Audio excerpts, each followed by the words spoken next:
Matthew 27, verse 45. From the 6th hour into the 9th hour, darkness came over all the land.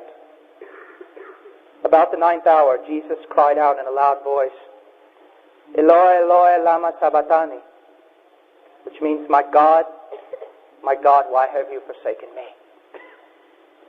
We miss the meaning of the cross today. As a matter of fact, it's almost perished.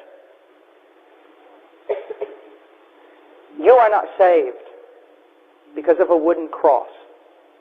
You are not saved because the Romans beat his back. You are not saved because of a crown of thorns on his head. And you are not saved because someone pierced his hands with nails. You are saved because he died, forsaken of his own Father, and condemned in your place. The pain of the cross is not found in crosses or nails or crowns of thorns or stripes on a back. The pain of the cross and what has caused you to be redeemed is the fact that the Son of God became a curse. You see, you don't realize that much because you don't hear it much. What makes the cross such a tragic but yet such an important event is that when Christ was on the cross, all the wrath of Almighty God that you should drink, he drank in your place. You see, when he was in the garden, I'm amazed that so many people wonder what was that cup he was so worried about drinking and that he wanted to pass from him. Well, just study the Old Testament. Almost every reference to cup in the Old Testament has something to do with the wrath of Almighty God.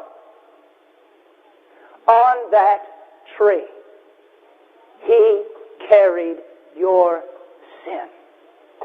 Everything that ever made you an abomination to Almighty God. Everything that God ever hated about you. Everything that ever deserved the wrath of God. Every disgusting, despicable abomination, trespass, and iniquity you ever committed, he carried. And he held up the cup of God's wrath, and he drank it. And when he turned it over, not one drop was left for you. Where's the pain of the cross? What makes that death such a terrifying and yet powerful thing?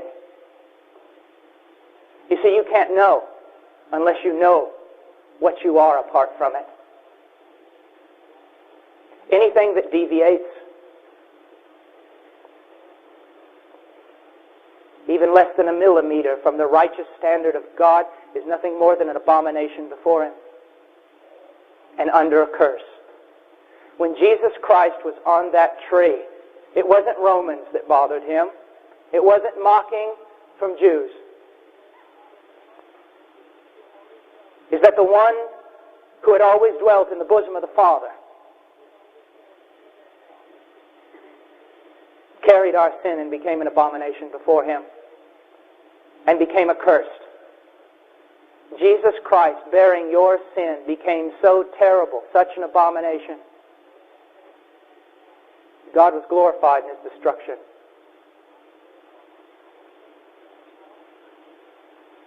The pain of the cross, throw the whip to the wind.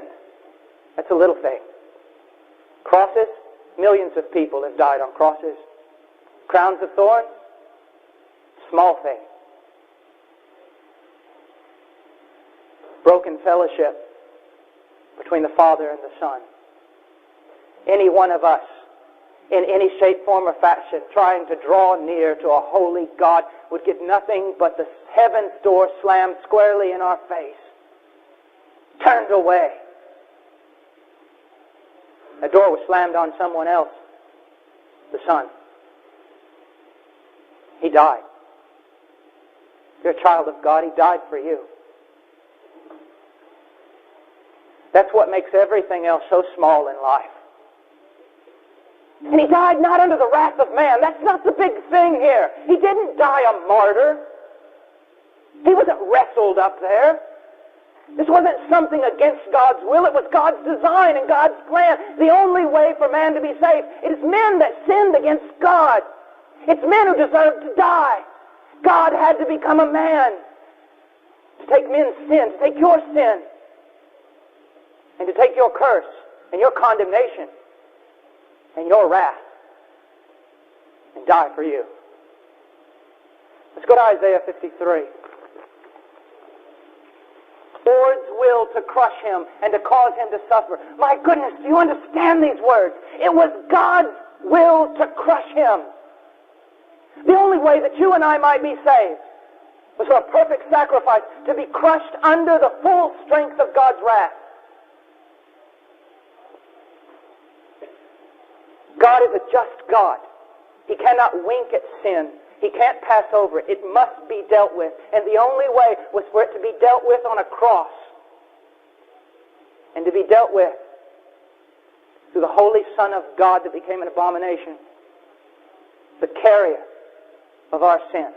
The serpent lifted up in the wilderness to be crushed by God. So that the full length of His justice would be poured out.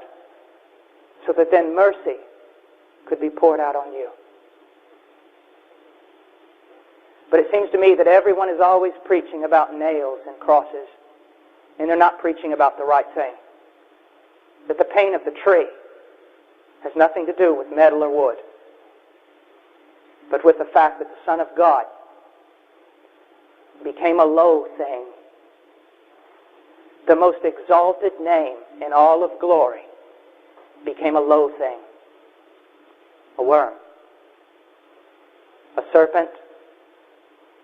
A lamb, a goat, a sacrifice, a substitution, make no mistake about it, an expiation, a thing to appease the wrath of Almighty God.